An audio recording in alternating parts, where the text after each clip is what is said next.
Thank you very much. Thank you very much, Anupam. Good afternoon to everybody. I'm really happy to be here with you, and many thanks to all those who are here despite the long weekend. And the Italian Cultural Center is really, really glad to collaborate with the CSMVS for spreading some wonderful lessons about the Italian art history. And I'm very grateful also to Professor and Dr. Reshma Najar for giving us and for delivering such wonderful lessons. We had yet, I think, 2 or 3 series. This is the new one. And we are going to have this one plus 8 more lessons. And this is a good way to stay all together. I think it's good to share. And even if we are online, I think we can find a way to stay together also through Italian history. Thank you. Thank you very much, Francesca. Ladies and gentlemen, I have the pleasure of wishing all of you a very, very happy Diwali, a lovely festival of lights. And that was yesterday. And yes, yesterday was the 4th of November, right? Yes. And on the 4th of November, there was this phenomenal flood of Florence. The phenomenal flood of Florence in 1966, which damaged so many artworks, and the Porta del Paradiso was one of them. And it went through a 27-year restoration cycle, and it was restored. And but I will not spill the rest of the story. That can happen if there is a question related to that. But at the moment, after this lovely fireworks of Diwali, let's get ready for another scintillating afternoon of a talk by Dr. Reshma Nair. Dr. Reshma Nair, thank you so much.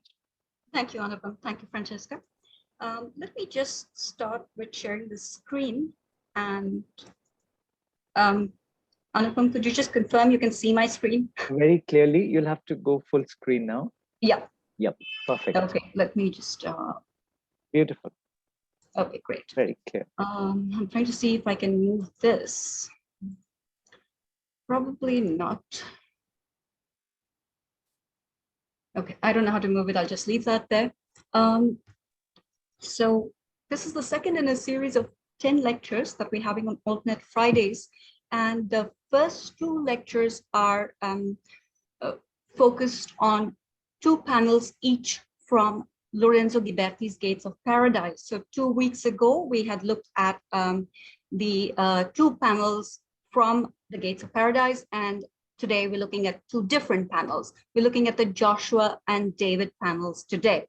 So for those of you who might not have been there last week or who are not aware, I'll just situate the doors of paradise. So this is a view of Florence, and the large building you see in the foreground is the Cathedral of Florence. It's called Santa Maria del Fiore. And right in front of it, there's this octagonal building, which is the baptistry. Now, don't be fooled by what looks like the modest dimensions of the baptistry. They only look modest because the cathedral is absolutely enormous. The baptistry and the cathedral were both integral parts of Florentine religious and civic life, and there were numerous occasions on which Florentines entered both these spaces to worship, and in the baptistry also to gain citizenship. Now, I'll show you a plan of the baptistry. So in the center, at the lower edge of the right, you see this octagonal structure. Right at the bottom, you see this protruding part. That's the apse, and that's where the high altar is within the baptistry. And there are 3 entrance portals. Okay, so the gates of paradise are in the east. One other point I'd like to just make clear before we go further. Today, what you see on the east portal are replicas. So as Anupam mentioned, there was a flood in 1966. I didn't even know that it's the anniversary. I mean, it was yesterday, but that flood damaged a lot of artworks in Florence, including the Gates of Paradise. And at some point, the original gates were removed and placed in a museum not very far away, and a replica has been put in place. So today, when I show you images, some images will be actually of the Gates of Paradise, panels from the actual gates, and some will be replicas. I can't always tell which is which. For the purpose of this lecture, let's just assume that whatever I'm showing you is in situ and the actual gates, okay? Now, I should mention the use of the space. As I mentioned, that Florentines visited both the baptistry and the cathedral very often on a regular basis. Mostly, these visits were part of the community religious life. So there were processions that took place in the city. And when it came to the baptistry, very often these processions either started the baptistry and went to the cathedral or vice versa. Sometimes they went back and forth. And at other times, they entered the baptistry and left for a different church. When processions entered the baptistry, usually they would enter from one door and exit from another. It's not very clear exactly which door for which occasion, but there are frescoes and other paintings which show processions entering from one door and leaving from the other. And that also makes sense in terms of crowd control. When you have large crowds, to keep them organized and flowing smoothly, it would make sense that they would enter from one door and leave from the other. Another point that's worth spending a little time on to clarify how many sets of doors there are and what is by Ghiberti. There are, as I have drawn with these red arrows, 3 sets of monumental bronze doors, and 2 of them were produced by Lorenzo Ghiberti. So on the left, you have the older one, which was by a sculptor called Andrea Pisano. In the center, you have Ghiberti's first set of doors, which reprises the format of Andrea Pisano's doors.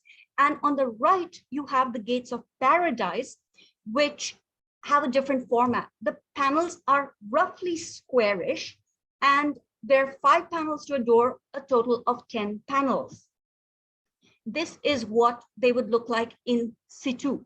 So if you are standing with your back to the cathedral, this is the view you would have. Just one moment. You can see the average person's height. When you look at these 2 figures over here, the doors are more than 15 feet high. So in the last lecture, I had spoken about the Adam and Eve panel that's on the upper left, and right below that, the Noah panel. These panels, the upper panels, are less populated, if you will. There are fewer figures. As you go lower, and the episodes in the panels are meant to be read from left to right, and then from the top down. So 1, 2, 3, 4, 5, 6, and so forth chronologically. The figures are fewer in the upper panels, and then in the lower panels, there is a much larger number of figures in the compositions. So I'll be talking about the Joshua and David panels. The one in blue on the right is the Joshua panel. To its left is the Moses panel, which I'll just talk about very briefly pretty soon. And at the bottom left is the David panel, and to its right is the Solomon and Sheba panel, again, which I'll just talk about very briefly when I address the David panel. Okay, Lorenzo Ghiberti wrote down a lot of information which is of great use to us. His writings are grouped together in a work called iconography. That includes an autobiography, a biography of other artists, and his comments on the works he produced. So I'd like you to just note what I've highlighted in yellow. He's talking about the gates of paradise, and he says, in some scenes, I placed about 100 figures. Now, that may seem like an exaggeration, but I think if you really do the work of counting each figure you can see, you will get to 100 in several of the panels. Just to give you an idea of the panels we looked at in the last sessions, Adam and Eve has approximately 35 figures, and that includes 1, 2, 3, 4, 5, 6, 7, 8, 9, 10, 11, about 11 angels around God the Father, angels over here, and angels around Eve. Okay, so all the figures put together, there are about 35 figures. In the Noah panel, not counting the animals, the human figures, there are about 25 figures. Again, this is including, just 1 second, the angels that appear around God the Father. The Joshua panel. So the Joshua panel is located here on the right where my pointer is. It's the second from the bottom, and it has several episodes depicted on it. These are polyscenic compositions. Each composition, each panel includes several episodes from one story, in this case, biblical stories. So this is from the book of Joshua, and you will notice that in the foreground of all the panels, the figures in the foreground at the bottom are in higher relief. Some of them appear to be almost in the round. And as you keep going back into the distance, they are in lower relief, and even the architectural and landscape features are in very shallow relief. So that increases the sense of depth within the panels. The main episodes depicted here in the Joshua panel. So this cleft you see here, which is full of stones, is the river Jordan. Okay, and the stones are in the river. Here you see figures, this figure and this figure, who are carrying stones from the river. That's part of the story of Joshua. So basically, when the Israelites entered the promised land, it was under the leadership of Joshua. And when they got to the river Jordan, they were miraculously able to cross. And Joshua told the Israelites to take 12 stones from the river. I don't remember what he told them to do with it, but what you see here is a depiction of the crossing of the river Jordan. This figure that you see here, and we'll look at a detail shortly, is Joshua. And there's the Ark of the Covenant over here. There are tents that you can see in the middle ground at right.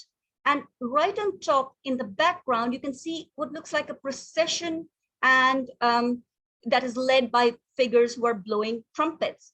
And beyond them, you can see a walled city. This is a depiction of the fall of Jericho. Now, I should just go back one moment. So this is the panel of Joshua, and each panel is about 2.5 feet. So, counting the edges and all, this area, the top part of the fall of Jericho, is roughly at an adult's eye level. Okay, so even though when you look at the panel by itself, it looks like this would be the most difficult to decipher, it would actually be the one that would be at eye level of the average adult viewer approaching the doors. A quick note on the term ark. So when it comes to biblical stories, we all know about Noah's Ark, Noah's Ark was a ship, something like a ship, because they during the Great Deluge, Noah and his family and the animals boarded the ark and sailed around, and were finally, when the waters receded, were able to repopulate the earth. So depictions of the ark are usually in the shape of a boat, as you see in this manuscript illumination, and in this mosaic, where you see Noah exiting the ark with some animals. As I mentioned in the last lecture, we have a very unusual depiction of Noah's Ark by Ghiberti, because the ark takes the form of a pyramid. Now coming to the Ark of the Covenant, which appears in the panel of Joshua. I told you that the Joshua panel is right next to the Moses panel. Okay, so this is the Joshua panel. On its left, you have the Moses panel, which I've put up on the left side. The upper right of the Moses panel has Moses on Mount Sinai. He is receiving the 10 commandments, the tablets of the law from God. Okay, now Moses received the 10 commandments from God, and he was the leader of the Israelites, but he was not meant to enter the promised land, and his successor was Joshua. So the Israelites, along with the law, along with the 10 commandments, entered the promised land under the leadership of Joshua. And the tablets of the law were kept in a receptacle that is depicted. There's a very standard iconography for what is called the Ark of the Covenant. So the covenant is the covenant of the Israelites with God. It is the law that God has given the Israelites, and it's placed in the Ark of the Covenant. It was shaped like a triangular, or rather, 10-topped rectangular box. That's the best I can come up with right now, which was carried on the shoulders of at least 4 people. Okay, so on the left, you have a manuscript depiction of the ark. You can make out the rectangular shape of the receptacle and the bars meant to carry the ark on the shoulder. And here you have a mosaic depiction of the, just one moment, of the ark. So that's over here. You can just about make out this shape here. And here the shape is a little different. You can make out the rectangular form and the parts that are borne on the shoulder.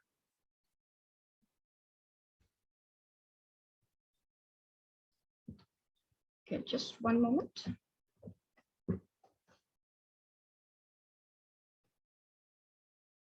Now let me see if I can move this. Okay, I don't know how to do that. Okay, in the panel of Joshua, the different episodes you see, or the different vignettes that you see from the story of Joshua, here on the left, a moment. This is Joshua, okay, dressed as a soldier and leading the Israelites. Here you can see the Ark of the Covenant. This on the lower right is a detail of this part. So the Ark of the Covenant bearing the, holding the covenant or the law, and the Israelites are crossing the river Jordan. Okay, there Joshua asks them to take 12 stones, and you see these figures carrying the stones with them. The river Jordan has a very direct association with baptism. And remember that these panels come from the east doors of the baptistry. The river Jordan is where St. John the Baptist, to whom all the baptistries, including the Florentine baptistry, are dedicated, baptized Christ. So the depiction of the river Jordan is a direct reference to the rite of baptism which occurred within the baptistry. Okay. The 12 tents over here refer to an incident a little later where Joshua asks everyone to set up camp, and the 12 tribes set up their tents. And right on top over here, you can see this procession, and this part where my pointer is right now, the green arrow, is blown up in this detail at upper right. Oops, just one sec. I was trying to get rid of this and I don't know how to. Okay, so the ark, and these are the priests who are blowing trumpets. And that is, remember that this part is at eye level for adults looking at the gates of paradise. So a detail of the River Jordan and the figures carrying the stones from the River Jordan. Just here you get a good sense of the procession winding its way around the city. So after entering the promised land, God tells Joshua to go with the Israelites to capture the city of Jericho. And he says, tell your people, the Israelites, to walk around, carry the ark and walk around the city 6 times. And the 7th time, when you walk around it, blow the trumpets and shout out loud, and the city will fall. Okay, you will capture the city. So, oops, I forgot about this. I'll come back to that a little later. So over here, the upper right, oh dear, I really wanted to show you this detail, but I think I have it elsewhere. Can you make out this unusual line in the turret and this line, these lines over here? So there are lines here. These are cracks that Ghiberti has intentionally incorporated into his composition. It is the walls of Jericho breaking and collapsing when the Israelites circle the city the 7th time and blow the horns. So these are the relevant verses. I've highlighted in yellow the key parts. So the Lord said to Joshua, see, I have delivered Jericho into your hands. On the 7th day, march around the city 7 times with the priests blowing the trumpets. So that's what you see here. They're carrying the Ark of the Covenant. They're blowing the trumpets. When you hear them sound a long blast on the trumpets, have the whole army give a loud shout, then the wall of the city will collapse and the army will go up, everyone straight in. I'm going to try just one more. Oh, okay, so I'm able to move it. That's great. This is what I wanted to show you. Here you can see a part of the ramparts breaking off. So as the trumpets are sounded, the city of Jericho, the cracks start appearing miraculously in the fortified walls, and the walls fall. This episode is known as the fall of Jericho. Okay? So when the trumpet sounded, the army shouted, and at the sound of the trumpet, when the men gave a loud shout, the wall collapsed. So everyone charged straight in. Okay, let me just go back to this image. So during the restoration, oops, I really need to figure out how to get rid of this. Okay. The panels were separated from the backing of the door, and these views of the Joshua panel, this is looking at it from the left and this is looking at it from the right, show you just how much the figures in the foreground protrude forward. So to give you a sense of how carefully Ghiberti thought through his compositions and incorporated not just a great number of figures in them, but also this idea of almost endless depth in what is quite a flat surface. He had the bottom foregrounds protrude outwards, and the upper backgrounds recede inwards. So other than the depth of the relief, the base, the relief itself slants inwards. So that adds to the illusionism of recession into depth. Okay, so with that, I finish with the Joshua relief. I'll just show you very quickly in this image. We'll zoom in and look at the details. Here you have Joshua leading the Israelites into the promised land.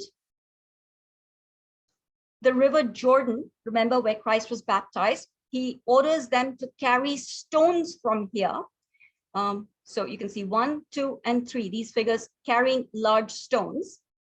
And he then orders them to set up tents. So there are 12 tents for the 12 tribes of the Israelites. You can see the Ark of the Covenant being borne by the priests.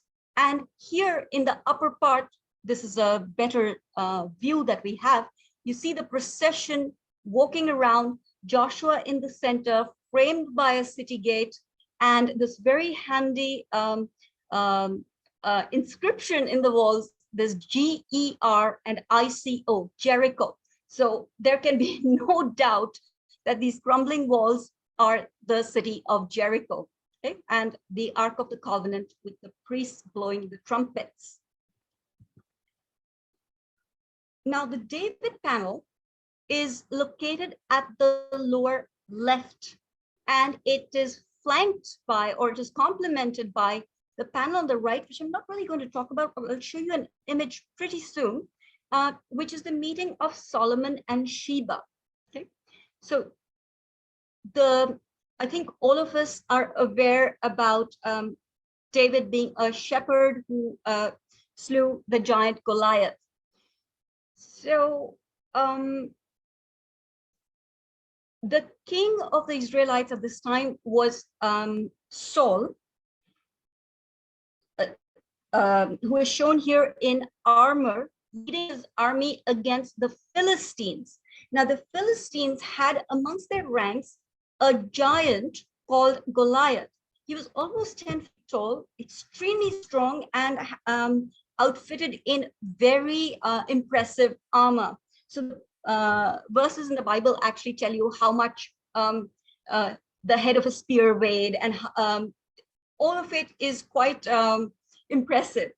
And Goliath walked into the battlefield and he challenged the Israelites. He says, instead of the armies fighting, how about you send one soldier who'll fight against me? And if I lose, the Philistines will surrender to you. But if your soldier loses, you surrender to us.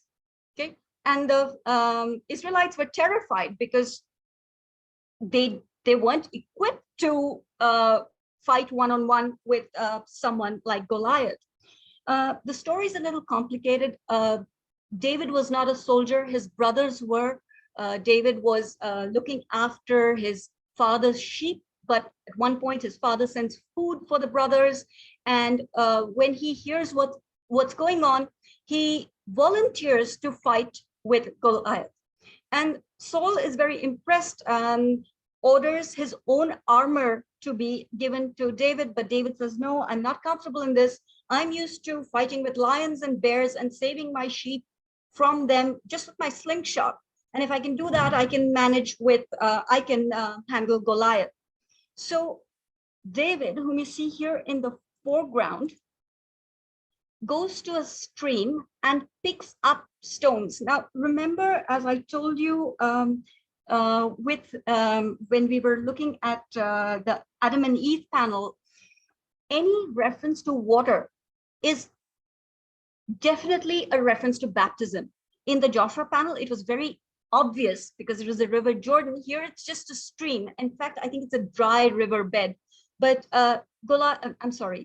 David picks up a few stones, smooth stones from this dried up water body, and he fires one of them using his slingshot, hits Goliath on the forehead, and Goliath dies instantly.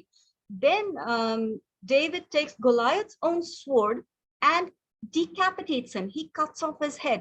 At this point, the Philistines basically lose all hope, and the Israelites have won the war against the Philistines. So the central portion of this panel, just one moment. Yeah. So the central episode in this panel that is depicted is David slaying Goliath. Okay. So we have Saul leading the Israelites against the Philistines. There's David slaying Goliath.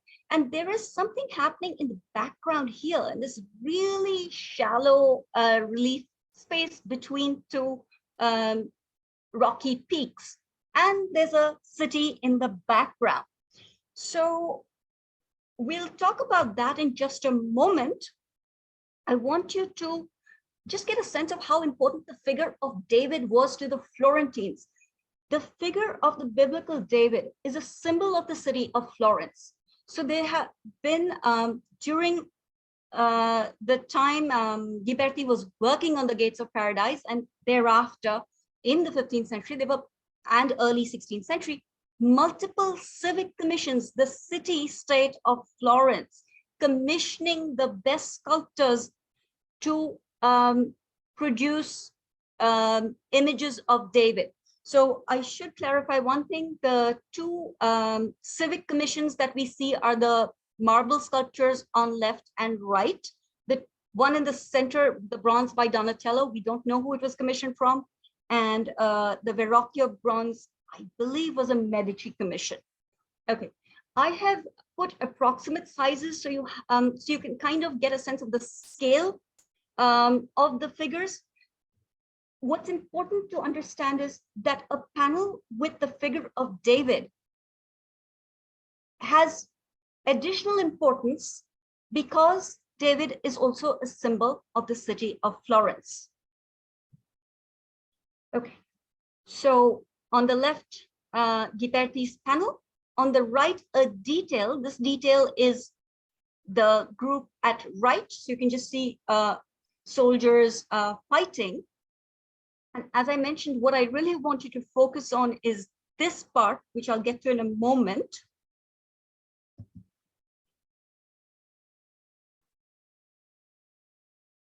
Another detail. This figure, okay, with the right hand that seems to protrude directly into our space is really worth looking at. So it's the figure here, because it's a great example of how Ghiberti, in a way, worked against the flatness of relief sculpture to depict three-dimensionality in a very naturalistic manner, and in a way that really defies the constraints of relief sculpture. Okay. This is I think I have this in the wrong place, but the central episode of David slaying Goliath. So I've highlighted in yellow the portions. We'll just read this last line where David ran, and this is after he kills Goliath with the slingshot. He runs and stands over him. He took hold of the Philistine sword and drew it from the sheath. So he's not using his own sword. Remember, he had no armor, he had no weapons. He chose to go as a shepherd with his slingshot and a few stones from that stream bed. And he killed him, that's Goliath, by cutting off his head with Goliath's own sword. That's what's depicted here. Okay. Now, in this panel, I told you we'll look at this detail, and that's what we're going to do right now.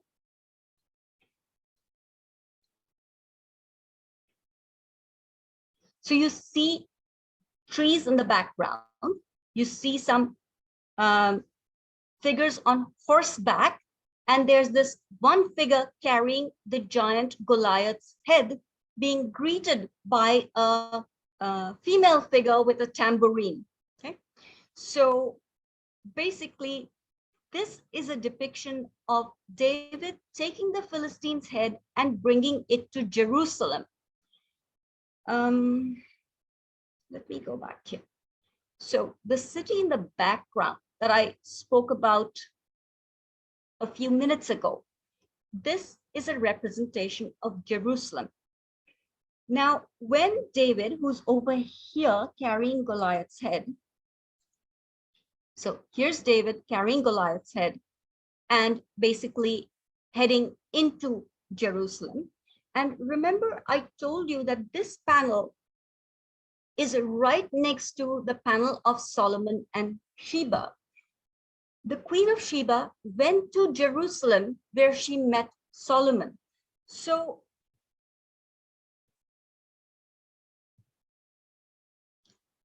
this representation of the city in the background from the David panel, which is somewhere here, okay? In the next panel, the last panel, that's bottom right, you have a representation of the city of Jerusalem with King Solomon and the Queen of Sheba meeting. Now, there's a lot of symbolism and meaning in this entire representation of the meeting of Solomon and Sheba, but I'll just restrict myself to a couple of observations. So David, the shepherd, slays Goliath, basically saves the Israelites, and eventually succeeds Saul as king of the Israelites. David has several sons, some of them by Bathsheba, different from the Queen of Sheba. And he actually, David did something terrible. Bathsheba was married to one of his soldiers, and he arranged for her husband to be killed in war so that he could have her to himself. And then he had a son with Bathsheba, but God was so angry at the manner in which he and Bathsheba got together that their son died, the first son. The second son was Solomon, okay, who was the wise king, ruled for many, many years, renowned for his wisdom, and the Queen of Sheba comes to visit him. So basically, this last panel in the Gates of Paradise is of Sheba meeting Solomon, and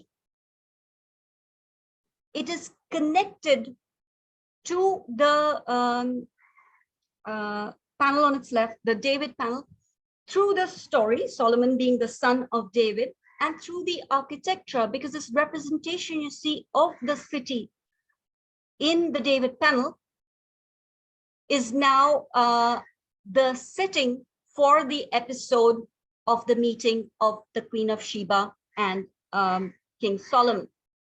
Okay, I would like to end the lecture with with Ghiberti's own words, where he said, while talking about the panels of the Gates of Paradise, he said, with every proportion, I strove to imitate nature as closely as I could, and with all the perspective I could produce excellent compositions rich with many figures.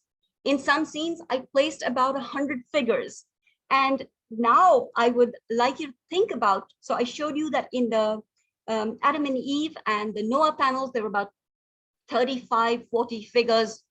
But now if you start counting all the soldiers, all the people that you can see, even in very shallow relief, in the background, middle ground, foreground, this is not an exaggeration that Ghiberti populated his composition with many figures, and in some about 100 figures.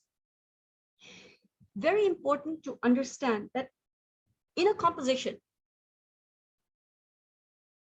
depicting multiple episodes, okay, in a manner where not only is each episode understandable, it's legible visually, but also rationally perceptible.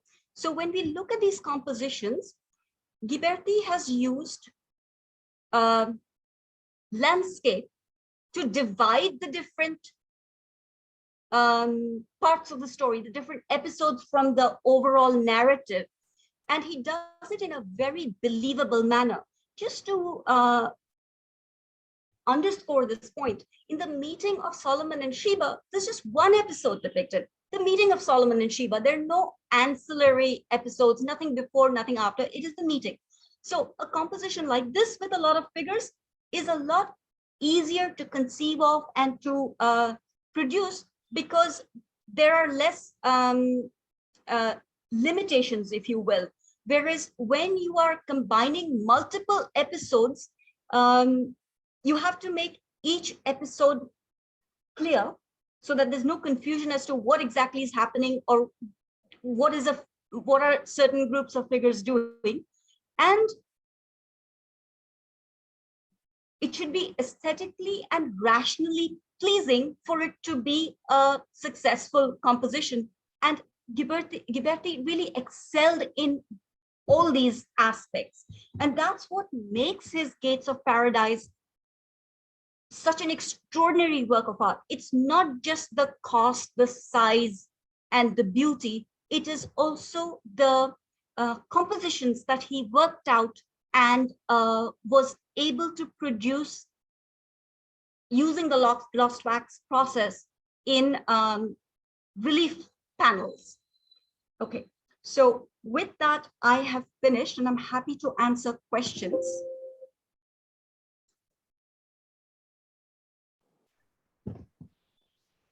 Thank you very much, Reshma. Thank you very much for this. We have good time. We have good 20 minutes for question answers. Okay. So ladies and gentlemen, please feel free to ask your questions. And there was a hand that was raised much earlier, almost at the beginning of the talk, but at that time I could not respond to that. So would the gentleman like to raise the hand again?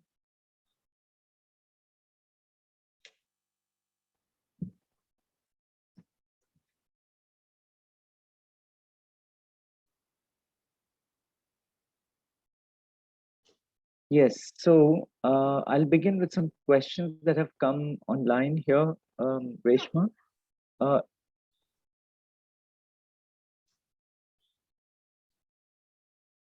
my, Adil is asking, how did a simple shepherd like David become someone so ruthless as to get Bathsheba's husband killed in war?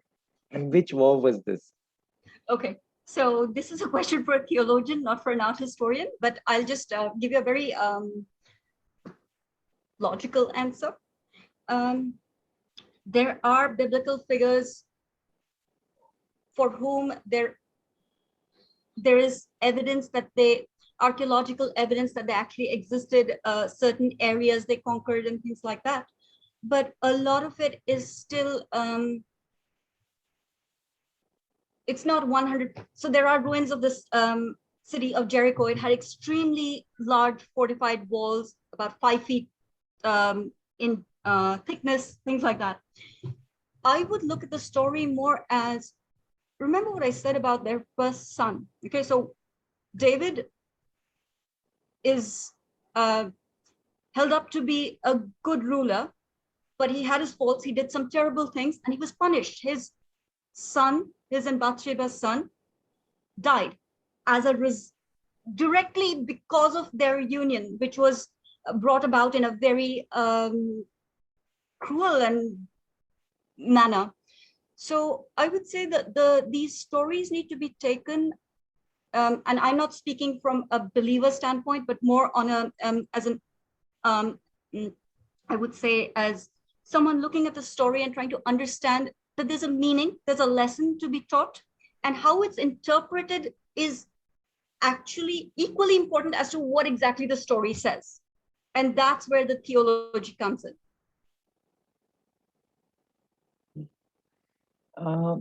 Reshma, there are questions related to the Rekha Krishnan is asking whether the panels follow a chronological order. These panels do. So in the original Andrea Pisano doors, there's one panel that's out of chronological order for a very specific reason, but these panels, yes. Mm-hmm. And Shibu Nair asks, are there any references to the 12 stones? In the Bible, there's a verse.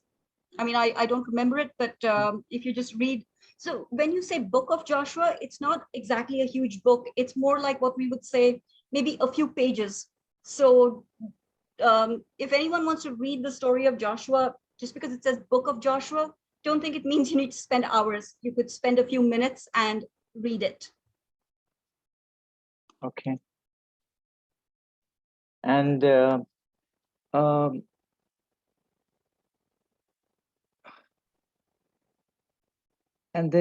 there was one by Miss Sushma. I don't think I understood the question, Sushma. You said, how were the gates received? Would you like to ask the question yourself, please? If the host could allow Ms. Sushma to unmute herself. The question is, how were the gates received? I did not understand that.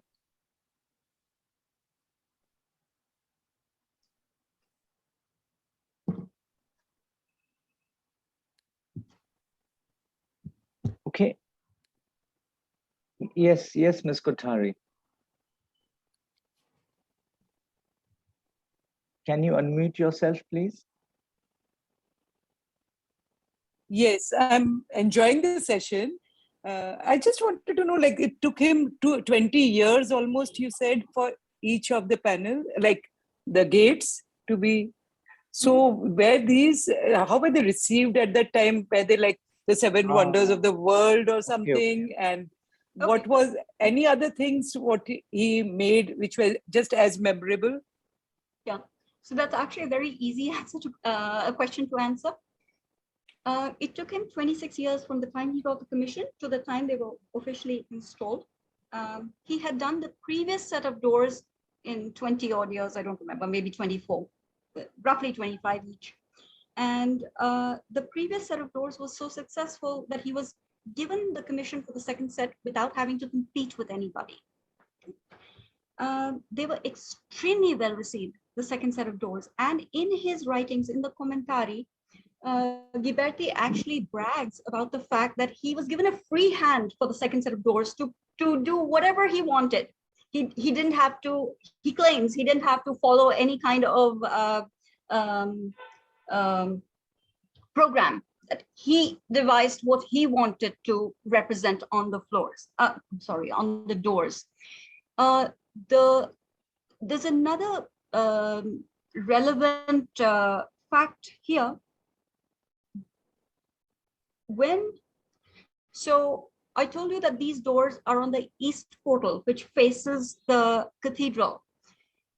They were Ghiberti's first set of doors was placed on the east portal, and he was commissioned. So the second set was commissioned for the north portal. But when the patrons saw how beautiful they were, because of the beauty, that's what Ghiberti says, because of the beauty, they decided that those should, the new set of doors, which should were commissioned for the north portal, should go on the east portal. Okay. The other part of the question, or the answer, is that Ghiberti took about 10 years to do the panels. It took a very long time to chase them. Chasing is the finishing of the metal, the smoothing and the details and all of that. That took a very long time. And while he was working on these doors, he was also working, he was highly sought after. He was also working on other commissions. So there was a little back and forth with his patrons, but they were very, very thrilled with the doors. And they're actually called the Gates of Paradise. The story goes that Michelangelo, much later, when he saw them, passed a comment saying these are worthy of paradise. So that's, and the name stuck, and they're now called the Gates of Paradise. Thank you very much. That was a good question, and I'm so happy you answered it so clearly. Reshma, one question that has actually touched a lot of minds here today is, which Jyotsna has articulated, Jyotsna Narsimhan, and she says, are the Philistines today Palestinians? Is there an equivalence here? I don't know. I'm tempted to say yes, but I don't know. Okay.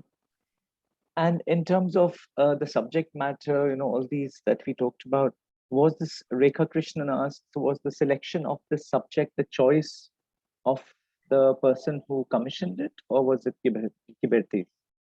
Okay, so there's a lot of debate on this.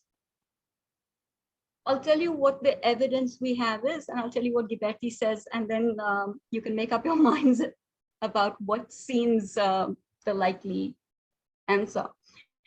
For the first set of doors,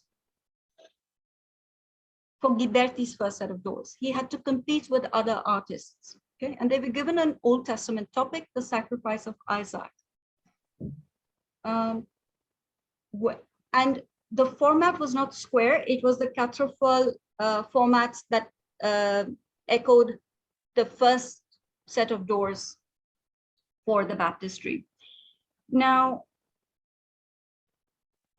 Ghiberti won the competition, but the subject of the doors, the first set of doors that Ghiberti did, was changed. The sacrifice of Isaac is from the Old Testament, but when he actually, after winning the competition, started working on the doors, the subject was changed to the life of Christ. Okay, so he sculpted episodes from the life of Christ on his first set of doors. That set was so well received that he was immediately given the commission for the second set of doors, which is the third set of doors for the baptistry. And Ghiberti says he was given a free hand. Okay? But there survives a program by one of the leading humanists of the time called Leonardo Bruni, in which he has 28 subjects for 28 panels. And those would be multiple episodes. So the way Ghiberti has put multiple episodes into one panel, Bruni's program has each panel, smaller panels, each one with a single episode. So that program has actually survived, but it was not used. So it seems more than likely that Ghiberti did have, to a very large extent, a free hand. There is scholarship on certain other iconography in the Solomon and Sheba panel, which I won't go into because it'll get very complicated, but contemporary events during this time might have been incorporated into it. And there is a good chance that another Florentine scholar called Ambrogio Traversari might have had a part to play in assisting Ghiberti with some of the thematic choices that he made. Okay? But in terms of composition, it seems like Ghiberti did have a free hand. He probably had a broad mandate of Old Testament scenes, and I'm inclined to think that he was the deciding factor in this. But I'm not an expert. That's what I think. Thank you, Reshma. And Alex Coutinho, who's one of our regular attendees, I waited to ask this question. It says, I'll read out his question. He says, was the presentation of these two panels at an eye level an attempt to appropriate the agency of the church and papacy? He says this because he puts in brackets, since the Avignon episode had ended just a few decades before the panels were created. Yeah, I'm going to say no, but let me qualify that. So I think both episodes are not at eye level. The David episode is lower than eye level. It's the upper part of the Joshua panel, which is approximately eye level. Okay. Yes, the Avignon papacy had ended, but the Pope in Rome, ever since the time of Martin V, had been established. And if I'm not mistaken, Martin V actually commissioned Ghiberti to design one of his papal garments. Martin V and Eugene IV, probably. So I don't think there was any attempt to usurp in any way the authority of the Pope. I don't think so. Mm-hmm. Okay. And then in continuation of this, Alex says that do you think that these panels served as an ideological source of power for the church? Absolutely, yes. So there are a lot of references. I touched on this very briefly with the Adam and Eve panel, that Eve is really emphasized over Adam in Ghiberti's panel. And Eve symbolizes, she represents ecclesia, the church. Okay? The Virgin Mary is called the second Eve, and the Virgin herself represents the church. Even in the Solomon and Sheba panel, okay? The meeting of Solomon and Sheba, the positioning of the two figures reprises what are the type of the marriage scene. Okay? So it's not a marriage of the two figures, but it recalls that kind of scene. And the church is considered the bride of Christ. So when you think of that kind of imagery, and there are many layers, the Solomon and Sheba panel has a lot of theological and political meaning built into it. Yes, there is this, these are not purely narrative subjects or depictions. They have political, in terms of the papacy, undertones, very strong ones. Yes. And he had continued this question with a remark that says, he says this because considering that the keys to the gates of paradise were handed over to Peter, the first pope. Yeah? Yes. So this whole concept of paradise, there is so much that there's so many connections that can be made, just to give you a sense of the different directions you could go with that. And yes, definitely the keys to paradise, but also the way that one gets to paradise is through baptism. That's the first step. So the baptistry, okay?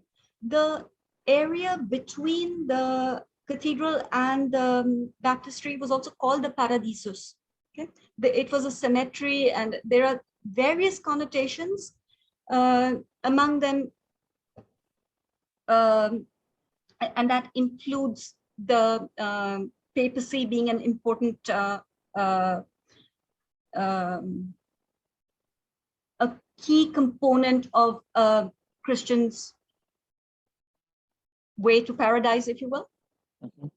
Because it's not just the Pope, but the priest who performs the baptism or the Mass. Each of them, in a way, is essential in the Catholic Church for a believer to go to paradise. Right. I'll take a few more questions before we near 6 p.m. There's one from Tanvi Dhuru who says, who paid for the gates of paradise, and would you know how much it cost? Are there some records of this? Yeah, there are records. I'm not good with figures. I'll tell you what I remember off the top of my head. The patrons were the most powerful Florentine guild. They call the Arte del Calimala, the guild of the cloth merchants. Okay? So the cloth merchants guild, and I think the wool merchants guild, these were very powerful guilds, and they played a civic role in the city, and the civic and the religious intermingle. Ghiberti was, I think, paid about 200 florins a year or something, some amount, I don't remember right now, but a very, very high amount of money for his work on the Gates of Paradise. And separately, I think he was reimbursed, or he was provided with the material, because bronze is extremely expensive. So I don't have exact figures, but those figures, if you just do a simple Google search, you'll probably find them, and your eyes will probably pop out of your head when you read them. And there's one question that asks, especially when he showed us the images of the frames, what? The frames on each of the panel, are they a later construct? No. So it depends on which photographs you're talking about. Okay. The actual gates, the ones which are now in a museum, Ghiberti did not just produce the panels. He produced the panels and set them in the doors, which are called the gates. Okay. So the frame, what you're calling a frame for each panel, is an integral part of the Gates of Paradise. The panels, the frames which have busts and full-length figures in niches and floral decorations, all of them together make up the Gates of Paradise. Right. Yeah, and like you mentioned, there's one set which is in the museum there. Yeah. Right, and that's the original. Yeah, and the other one here, because during the Second World War itself, these gates were moved out of this place, moved out to Inchiza, and they were kept there for some time. And that was the time, Reshma, when they had made some plaster casts of the doors. Okay. And they used those plaster casts to then create the replica. Okay. Yeah, the Japanese, I think the Japanese funded it. I don't Yeah. know. Yes, they did. And it was made in the same techniques which you mentioned, you know, the lost wax process with the mercury amalgam gilding. And so that way. So as you said, depends on which picture we were looking at. Yeah, because one set is fabricated later and the original. So just in general, I find it, I've only seen the replica. I've not seen the originals. I've seen the originals in an exhibition many years ago, but I don't remember. Like, I'm not able to, looking at the images. Sometimes I feel like this must be the replica because it doesn't look that great. And then I find out that actually is the original. So I don't know, but there are certain details that you look at that are so extraordinary. You can be sure those are the originals, because if it looks absolutely extraordinary, you know it's the original. If not, it could be pre-restoration of photograph, or it could be the replica. So it's sometimes, at least for me, it's very confusing to tell which is which. And the last question with which we will end the session is Jyotsna Narasimhan asks, most artists depict themselves in some of their paintings. Did Ghiberti do this as well? Yes, in both his sets of doors. So I told you there are busts, just the heads in roundels framing the panels, and there are full-length figures. So in both sets of doors, he has a self-portrait of his, which is around eye level with the on each of the sets of doors. And going on to Rodin from here, Sushma says, are the gates by Rodin also inspired by these ones, or is there any? I actually think I have read something about it, that yes, but I'm not sure. All right, ladies and gentlemen, it's sharp 6 p.m. and thank you very much, Reshma, once again. As many people have complimented you once again, I'd like to read out what Swapna Vora says. She says, thank you so much for this clear, succinct, and yet detailed talk. I think that really sums up, you know, it's just like the gold gildings on the gates of paradise. Your talk is so brilliant. Wonderful. Thank you so much. But that's an exaggeration, but thank you very much. No, it really is. It is. And, you know, like after the 66 floods, when the Opificio delle Pietre Dure, which undertook the restoration of these gates, they removed a lot of the mud that had, you know, gone between the bronze and the gold, so to speak, and a lot of corrosion that had taken place. I think you removed a lot of that from our minds also, because I think it's brilliant. I think we love it. I should say one thing then, using the same analogy. I think what they were very surprised about was that just the original door had survived so beautifully. So I'm going to just put that back. It's the object that is so beautiful and so interesting, and that makes my job much easier, because you're interested because it's beautiful. So really great. Fun. Thank you very much. Thank you very much, ladies and gentlemen. Thank you, Francesca Mendola, the Italian Cultural Center, the CSMBS, City India, everybody, all of you who are supporting this. And as Reshma always remembers to thank Rashmi Ail and Iram and Samiksha. Thank you so much. Ladies and gentlemen, this was yet again a very beautiful I would just like to say this, Anupam. I mean, because it's very often, it's not obvious. The amount of behind the scenes work, I mean, my job is pretty simple. I know what I'm supposed to do, but I also know what goes on just to have everything work well. So thank you. Very good. Everyone Anupam has named for working so well in tandem. Thank you. And thank you to so everybody much, for ladies and attending. gentlemen. Have a lovely evening and a lovely weekend. Goodbye. Thank you.